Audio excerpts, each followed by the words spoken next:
अब हम पढ़ रहे हैं राजस्थान के प्रतीक चिन्ह। तो इसमें प्रतीक चिन्ह में सबसे पहले है राजस्थान का राज्य पशु। राजस्थान के दो राज्य पशु है, एक है चिंकारा, एक ऊँट। तो राजस्थान का जो चिंकारा है यह जो है ये जंगली पशु की श्रेणी में है, और जो ऊँट है ये पालतू पशु की श्रेणी में है। तो सबसे पहले हम पढ़ेंगे जंगली पशु चिंकारा के बारे में। इसका वैज्ञानिक नाम है गजेला बेनेटी। वैज्ञानिक नाम क्या है? गजेला बेनेटी। चिंकारा, इसका वैज्ञानिक नाम है गजेला बेनेटी। चिंकारा एक छोटा हिरण के उपनाम से भी जाना जाता है। यह एंटीलोप प्रजाति का एक मुख्य जीव है। राजस्थान के जंगली पशु की श्रेणी में इसे राज्य पशु की उपाधि प्राप्त है। चिंकारा को 1981 में राज्य पशु घोषित किया गया था। तो ये राज्य पशु कब घोषित हुआ? 1981 में। चिंकारा को राज्य पशु कब घोषित किया गया? 1981 में।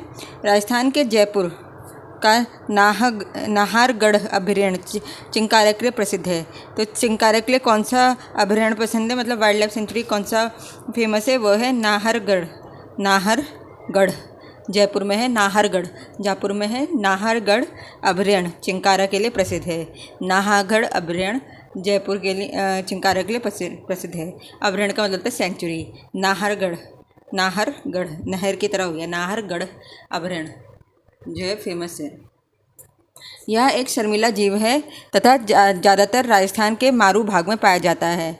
यह कहाँ पाया जाता है? राजस्थान के मारू भाग में। और यह कैसा है? एक शर्मीला जीव है। ठीक है। फिर उसके बाद अगला है, पहले इसी का एक रिवीजन मार लेते हैं कि जो जंगली पशु राजस्थान का जंगली पशु का चिन्ह कौन सा है? चिंकारा है। ये जो है इसके लिए कौन सा अभयारण्य फेमस है? तो इसका नाम है नाहरगढ़ अभयारण्य, जो कि जयपुर में है। और 1981 में इसे राज्य पशु घोषित किया गया था। और ये ज़्यादातर जो ये शर्मीला होता है और ये मरू भाग में पाया जाता है राजस्थान के। और इसका वैज्ञानिक नाम है गजेला बेनेटी। अब हो गया पालतू पशु के रूप में राजस्थान का राज्य पशु कौन सा है? इस ऊँट को क्या बोला जाता है? इसे बोला जाता है रेगिस्तान का जहाज। राजस्थान सरकार ने 30 जून 2014 को ऊँट को राजस्थान के राज्य पशु का दर्जा दिया था। तो राज्य पशु जो है ऊँट राज्य पशु जो है राजस्थान का कब बना? तो ये बना 30 जून 2014। वो जो था चिंकारा कब बना था? 1981 में। और ये कब बना? 30 जून 2014। ऊँट जो है राज्य पशु बना 30 जून 2014 को, जिसकी घोषणा की गई 19 सितंबर 2014 को बीकानेर से। और कहाँ से घोषणा की गई थी? बीकानेर से की गई थी 19 सितंबर 2014 को। राजस्थान में सर्वाधिक ऊँटों वाला जिला है बाड़मेर। वेरी इंपॉर्टेंट, राजस्थान में सर्वाधिक ऊँटों वाला जिला कौन सा है? बाड़मेर। और सबसे कम ऊँटों वाला जिला है प्रतापगढ़। और सबसे कम ऊँटों वाला जिला कौन सा है? प्रतापगढ़। सबसे ज़्यादा ऊँटों वाला जिला कौन सा है? बाड़मेर। और सबसे कम ऊँटों वाला जिला है प्रतापगढ़। राजस्थान में ऊँटों की नस्लें कौन कौन सी हैं? तो गोमती, नचना, जैसलमेरी, अलवरी, सिंधी, कच्छी और बीकानेरी। तो इस तरह से क्या है? 8 तरह की जो है ऊँटों की प्रजाति पाई जाती है बीकानेर में, जिसमें से कुछ तो एरियाज़ के नाम पे हैं। तो एरियाज़ के नाम पे हम पहले पढ़ लेते हैं कौन कौन सी है। जैसलमेरी, बीकानेरी, अलवरी। ठीक है, 3 तो यहीं के हो गए, जैसलमेरी, बीकानेरी और अलवरी। फिर 2 जो हैं बगल से हैं, एक है सिंधी और एक है कच्छी। सिंधी और कच्छी। और 2 नॉर्मल नाम है, गोमत और नाचना। एक नाचने वाला ऊँट हो गया, नाचना, गोमत और नाचना। तो ऊँटों की वैरायटी अगर पूछते हैं एग्ज़ाम में आता है तो तुम्हें पता होना चाहिए कि एरिया के नाम पे जो है 4 नाम हैं और 2 नाम वैसे भी हैं टेढ़े मेढ़े नाम। तो जो 4 नाम हैं ऊँटों के एरिया के नाम पे वो कौन कौन से हैं? 4 नाम, 5 6 नाम हैं। 6 नाम हैं ऊँटों के एरिया के नाम पे, वो कौन से हैं? जैसलमेरी, बीकानेरी, अलवरी। और अगल बगल से कच्छी और सिंधी। और फिर उसके बाद जो हैं 2 वैसे हैं, वो कौन से हैं? गोमत और नाचना। 1 2 3 4 5 6 7। तो इस तरह से 7 हैं। कितनी हैं? 7 प्रजातियां हैं ऊँट की। ठीक है, एक बार हम फिर रिवीजन कर लेते हैं 7 प्रजाति कौन कौन सी है। सबसे पहले है गोमती, और नाचना। ठीक है, गोमती नहीं है, गोमत। गोमत, गोमती तो नदी है यूपी की, पर इधर है गोमत। गोमत और नाचना। फिर उसके बाद है जैसलमेरी, बीकानेरी, कच्छी, सिंधी, अलावरी। अब राजस्थान के लोक देवता हैं पाबू जी, को ऊँटों का देवता कहा जाता है। ऊँटों का देवता किसे कहा जाता है? लोक देवता पाबू जी को। राजस्थान में ऊँट पालने के लिए रेबारी जाति प्रसिद्ध है। कौन सी जाति ऊँट पालने के लिए प्रसिद्ध है? रेबारी जाति। रेबारी जाति जो है ऊँट पालन के लिए प्रसिद्ध है, और राजस्थान के लोक देवता पाबू जी हैं, जो ऊँटों की रक्षा करते हैं, ऊँटों के देवता हैं। ऊँट की खाल पे की जाने वाली कलाकारी को कहते हैं उस्तक कला। ऊँटों की खाल पे किया जाने वाली कलाकारी कौन सी है? उस्ता कला। ऊँटों की खाल पे किया जाने वाली कलाकारी है उस्ता कला। और ऊँटों की खाल से बनाए जाने वाले ठंडे पानी के जलपात्र को कहते हैं कापी। ठीक है, ऊँटों की खाल से बनाने वाले ठंडे पानी के पात्र को कहते हैं कापी। तो हम ऊँटों की खाल की बात करें तो दो चीज़ें हैं महत्वपूर्ण, कि ऊँटों की खाल पे पीने वाली कलाकारी को कहते हैं उस्ता कला, और अगर पानी का बर्तन बनता है उससे, जिसमें ठंडा पानी रहता है, उसे कहते हैं कापी। उस्ता कला, उस्तरा से हो गया उस्ता कला। ठीक है ना, तो उस्ता कला और कापी। ऊँटनी के दूध में जो है भरपूर मात्रा में विटामिन सी पाया जाता है। विटामिन सी बहुत ज़्यादा है। और बीकानेर में स्थित उरमुल डेयरी भारत की एकमात्र ऊँटनी की दूध की डेयरी है। तो भारत में जो है एकमात्र ऊँटनी की दूध की डेयरी है, और वो कहाँ है? बीकानेर में। वहाँ पे कहाँ, उसका नाम क्या है? उरमुल डेयरी। उरमुल डेयरी, ठीक है, बीकानेर की उरमुल डेयरी। बीकानेर की उरमुल डेयरी है जहाँ पे ऊँटनी का दूध मिलता है। उरमुल डेयरी, ये भारत की एकमात्र ऊँटनी की दूध की डेयरी है, और ये कहाँ है? बीकानेर में। बीकानेर में उरमुल डेयरी। फिर है गोरबंद, राजस्थान का ऊँट श्रृंगार का गीत है। ऊँट श्रृंगार का गीत क्या है? गोरबंद। ठीक है, ये इंपॉर्टेंट हो गया कि ऊँट श्रृंगार के ऊपर गीत भी बना हुआ है, जिसे कहते हैं गोरबंद। गोरबंद, गोरबंद। बाजूबंद उत्तराखंड में होता है, बाजूबंद। उधर है गोरबंद, ये ऊँट के लिए है गोरबंद। फिर ऊँट की नाक में डाले जाने वाले लकड़ी का बना आभूषण होता है गिरवाण। तो ऊँट की नाक में एक लकड़ी डाली होती है, जैसे हमारे यहाँ बुलाक होती है ना महिलाओं की नाक में, वैसे वहाँ ऊँट की नाक में होती है, उसे कहते हैं गिरवाण। गिरवाण, ठीक है, ऊँट की नाक में डाले जाने वाला आभूषण, लकड़ी का आभूषण है, उसे कहते हैं गिरवाण। गिरवाण, गोरबंद, गिरवाण। गोरबंद ऊँट का श्रृंगार, गिरवाण उसकी नाक की नथनी बोल दो। फिर गंगा सिंह से पहले विश्व युद्ध में गंगा रिसाल नाम से ऊँटों की एक सेना बनाई थी, जिससे पराक्रम को पहले और दूसरे युद्ध में देखते हुए बाद में से बीएसएफ में शामिल कर लिया गया था। तो ये बहुत इंपॉर्टेंट है कि गंगा सिंह से पहले विश्व युद्ध में गंगा रिसाल नाम के ऊँटों की एक सेना बनाई गई थी। तो गंगा सिंह और गंगा रिसाल ये ऊँटों की सेना का नाम है। ऊँटों की सेना का नाम क्या है? गंगा सिंह और गंगा रिसाल। गंगा रिसाल जो है फर्स्ट विश्व युद्ध में सेना थी, और आजकल गंगा सिंह करके है। और बीएसएफ में जो है ऊँट शामिल है, बीएसएफ ऊँट में शामिल रहते, गंगा रिसाल, गंगा सिंह। अब इसके बाद है राजस्थान का राज्य वृक्ष। राज्य वृक्ष है खेजड़ी। ये जो पहली इमेज है खेजड़ी की है, खेजड़ी। इसका वानस्पतिक नाम है Prosopis cineraria. Cineraria, Prosopis cineraria. वानस्पतिक नाम खेजड़ी, खेजड़ी है इसका नाम, और इसका वानस्पतिक नाम है प्रोसोपिस सिनेरेरिया। इसे रेगिस्तान का कल्प वृक्ष कहा जाता है। और यह जो है खेजड़ी को 31 अक्टूबर 1983 में राजस्थान का राज्य वृक्ष घोषित किया गया था।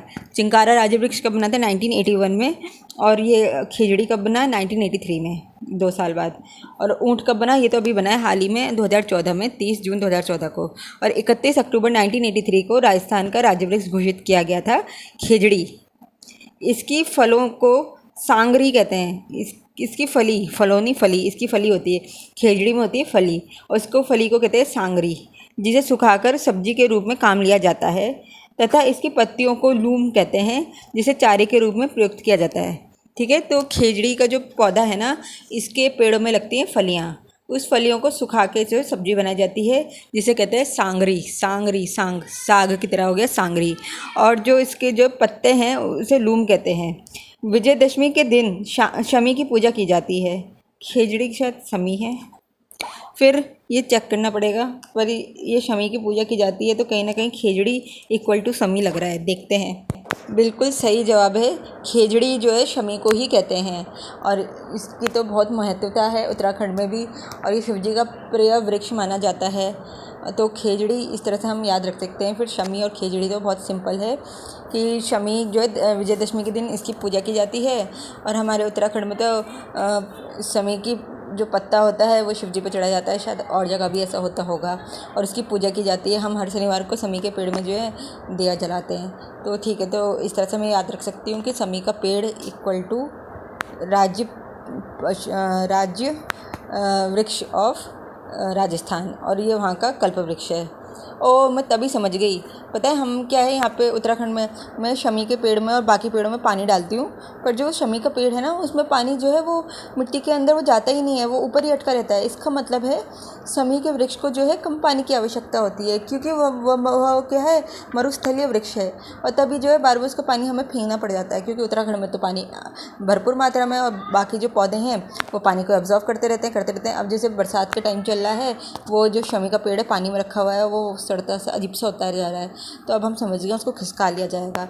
तो खेजड़ी इक्वल टू समी, और ये क्या है राज्य का वृक्ष है, राज्य वृक्ष, और ये कल्प वृक्ष माना जाता है रेगिस्तान का, और इसमें फलियां लगती हैं जिसे कहते हैं सांगरी, सब्जी की साग सांगरी, और इसका जो है लूम, इनकी पत्तियों कहते हैं लूम, पत्तियों को कहते हैं लूम लूम लूम।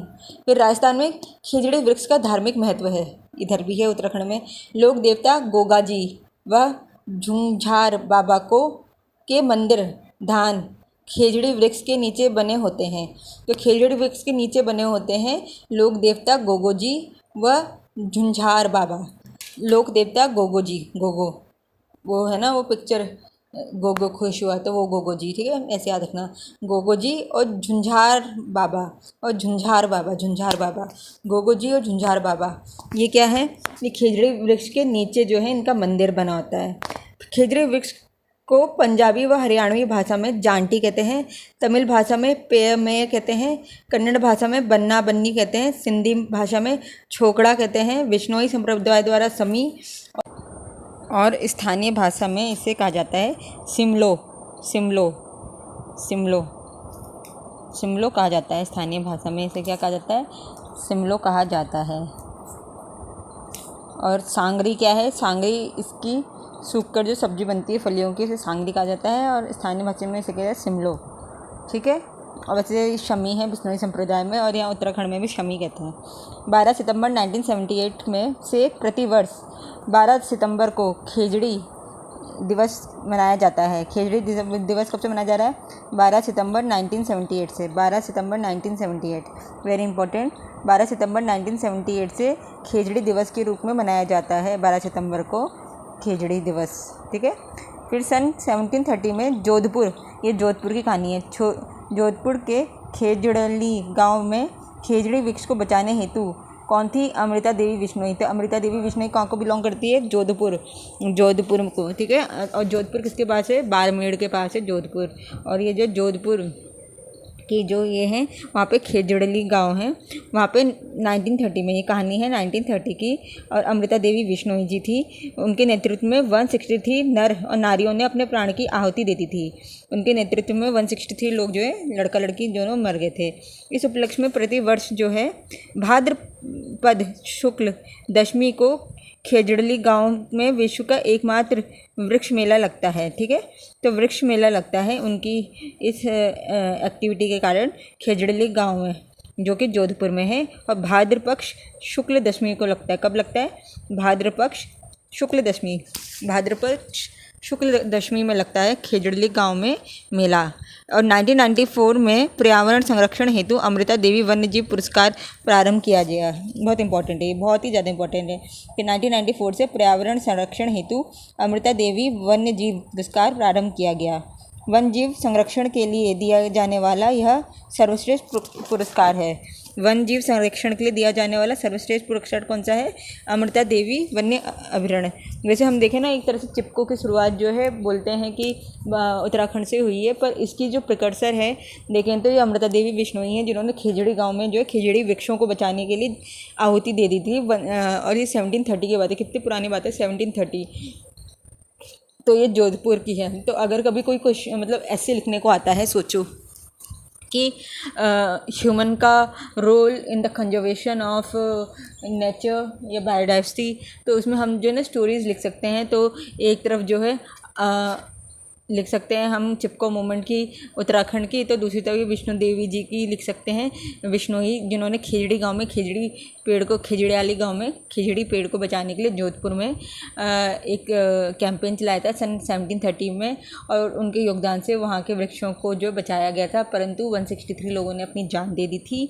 और आज की 1994 से जो है उनको याद करते हुए एक सम्मान दिया जाता है, अमृता देवी वन्यजीव पुरस्कार। ये वन्यजीव संरक्षण का सबसे बड़ा पुरस्कार है, तो ये हम उसमें डाल सकते हैं, ठीक है। और एक वृक्ष मेला लगता है खिजड़ी गांव में, और ये विश्व का एकमात्र वृक्ष मेला है। मतलब ऐसे कहीं वृक्ष मेला नहीं लगता, सिर्फ खिजड़ी गांव में लगता है। वो भाद्रपद की शुक्ल दशमी में लगता है।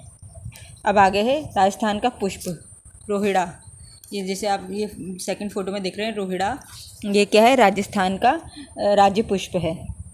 रोहिड़ा अर्थात रेगिस्तान के जंगल में पनपने के कारण ही इस वृक्ष का नाम टेकोमेला रोहिड़ा रहा होगा। इस वृक्ष का नाम टेकोमेला रोहिड़ा थार का रेगिस्तानी वृक्ष है। शुष्क और आर्द्र शुष्क जलवायु क्षेत्र में इसका जीवन पनपता है। स्थानीय स्तर पर प्रचलित नाम टेकोमेला रोहिड़ा तथा वानस्पतिक नाम टेकोमेला उंडुलता रोहिड़ा फ्लावर साइंटिफिक नेम है। थार रेगिस्तान के बाड़मेर, जैसलमेर, बीकानेर, जोधपुर, नागौर, जालौर, सिरोही, पौली, चूर, सीकर और झुंझुनू जिले में टेकोमेला रोहिड़ा वृक्ष के ठाए ठिकाने हैं। तो ये कहाँ मिलते हैं, मतलब ये थार एरिया में मिलते हैं जहाँ पे रेगिस्तान है। तो रेगिस्तान अगर हम देखें कौन कौन से ज़िलों में रेगिस्तान है, तो अगर वैसे ही देख लो तो बिल्कुल जो बॉर्डर से सटे हुए 3 हैं, गंगानगर हो गया, और पर गंगानगर में वो पंजाब से जुड़ा है, तो वहाँ हम एक बार बोलेंगे वहाँ रेगिस्तान नहीं होगा, शुरुआत है। तो थोड़ा उसके नीचे से आ जाते हैं, तो स्टार्ट होता है बीकानेर के बाद जैसलमेर के बाद बाड़मेर। ये 3 रेगिस्तान खतरनाक रेगिस्तान वाला एरिया है। फिर बाड़मेर के ऊपर चले जाओ तो जोधपुर, फिर उसके बाद जो बाड़मेर के नीचे ही आ जाओ तो जालौर, सिरोही, और जोधपुर के ऊपर चले जाओ तो नागौर, फिर पौली भी जो है इधर ही है, क्या कहते हैं, बाड़मेर के पास ही। फिर चूर, सीकर और झुंझुनू ये ऊपर है हरियाणा से छूते हुए एरियाज़। तो यहाँ पर जो है टेकोमेला हमारा रोहिड़ा वृक्ष के ठिकाने पाए जाते हैं। फिर है थार रेगिस्तान, वह पाकिस्तान क्षेत्र के अलावा शुष्क अर्धशुष्क जलवायु वाले मैदानों में और पहाड़ी क्षेत्र में भी पाए जाते हैं। तो ये सिर्फ रेगिस्तान में ही नहीं पाए जाते हैं, जहाँ पे भी आर्द्र शुष्क एरिया होगा, मतलब जहाँ पे पानी की कमी होगी और शुष्क वातावरण होगा, वहाँ पे ये मिल जाते हैं। अरब के रेगिस्तान में भी इस प्रजाति के पौधे पाए जाते हैं। इस वृक्ष को सूखा सहन करने की अपार क्षमता होती है। यह वृक्ष 150 मिलीलीटर से लेकर 500 मिलीलीटर की वर्षा क्षेत्र में अपना अस्तित्व बनाए रखते हैं। तो ये बहुत इंपॉर्टेंट है कि ये कितने वाटरफॉल में, ये रेनफॉल में जो है ये पनप जाते हैं। तो 150 से लेकर 200 मिलीलीटर तक। रेगिस्तान में सूखे की बारंबारता के बावजूद इसका पेड़ पतझड़ मौसम को छोड़कर अधिकतर समय जो है हरियाली से आच्छादित रहता है। रेगिस्तान की भीषण गर्मी में यह 43 डिग्री से 48 डिग्री और कई बार 50 डिग्री तक के तापमान को झेलकर हरा भरा रहता है। इतना ही नहीं, इसका पेड़ न्यूनतम 0 और कभी 0 से 2 डिग्री नीचे तक तापमान सह कर सकता है। टेकोमेला रोहिड़ा की खास बात इसके सुंदर और आकर्षक फूल होते हैं। कुछ पौधों के वर्षा में एक बार, जबकि अधिकांश में साल में 2 बार आते हैं। दिसंबर अंत और जनवरी के बीच तक तथा मार्च और अप्रैल में पीले रंग, नारंगी रंग तथा लाल रंग के फूलों से रेगिस्तान का रंग भर देते हैं, जबकि यूं कहा जाए कि रेगिस्तान का श्रृंगार कर देते हैं। हालांकि टेकोमेला रोहिड़ा के फूल खुशबू रहित होते हैं, लेकिन देखने में काफ़ी सुंदर होते हैं। तो सबसे इम्पोर्टेंट बात की इसमें खुशबू नहीं है, ठीक है। टेकोमेला रोहिड़ा, ये जो फूल दिख रहा है ना हमें लाल रंग के इस फोटो में, इसके अंदर खुशबू नहीं है। और ये सिर्फ लाल नहीं होता है, ये नारंगी भी होता है, लाल भी होता है, पीला भी होता है। 31 अक्टूबर 1983 को रोहेड़ा को राजस्थान का राज्य पुष्प घोषित किया था। तो देखो, तो 31 अक्टूबर 1983 को रोहेड़ा को जो है राज्य जो है पुष्प घोषित किया गया था, और वहीं खजरी को जो है राज्य पेड़ घोषित किया गया था। रेगिस्तान में दूर दूर तक फैली रंगहीन रेत के धोरों से सटे मैदानी इलाकों में जनवरी से अप्रैल माह तक रंगों की बौछार कर देने यह वृक्ष प्रकृति की ओर से और जीव जगत को दिया जाने वाला अनुपम उपहार है। आगे है राजस्थान का राज्य पक्षी गोडावण। यह है राज्य पक्षी, क्या है? गोडावण। राजस्थान का राज्य पक्षी क्या है? गोडावण। और राजस्थान का राज्य नृत्य है घूमर। राज्य नृत्य क्या है? घूमर। राजस्थान का राज्य खेल है बास्केटबॉल। राजस्थान का राज्य वो क्या है? बास्केटबॉल। और उसके बाद है राजस्थान का राज्य सॉन्ग है केसरिया बालम।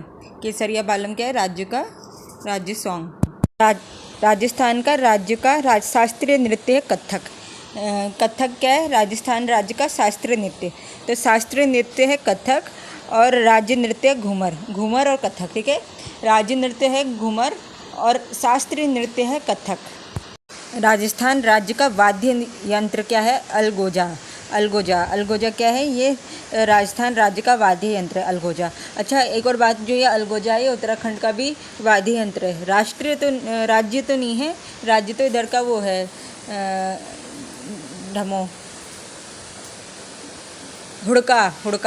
हुड़का है उत्तराखंड का राज्य वाद्य यंत्र, पर जो अलगोजा है वो उत्तराखंड में भी बजाया जाता है। ठीक है, तो राजस्थान राज्य का वाद्य यंत्र क्या है? अलगोजा। राजस्थान राज्य का वाद्य यंत्र क्या है? अलगोजा है यहाँ का वाद्य यंत्र। और यह जो है ये बांसुरी की तरह का होता है। ऐसे समझ लो कि 2 बांसुरियाँ होती हैं जो आपस में बंधी होती हैं। ये कैर और बांस की लकड़ी की बनी होती है और इसको कहते हैं अलगोजा। अब राजस्थान का राज्य खेल क्या है? नहीं, खेल नृत्य क्या है? राजस्थान का राज्य खेल नृत्य, मतलब खेल वाला पर डांस, यह है नेजा नृत्य। क्या नाम है इसका? नेजा नृत्य। इसमें ये जो हाथ में इन्होंने डंडे पकड़े हैं उसके सहारे डांस किया जाता है। डांस मतलब लड़ाई टाइप होता है, पर लड़ाई नहीं होती है। नेजा नृत्य ये है। यहाँ पुरुषों की फ़ोटो है। नेजा नृत्य इसे कहते हैं, नेजा नृत्य।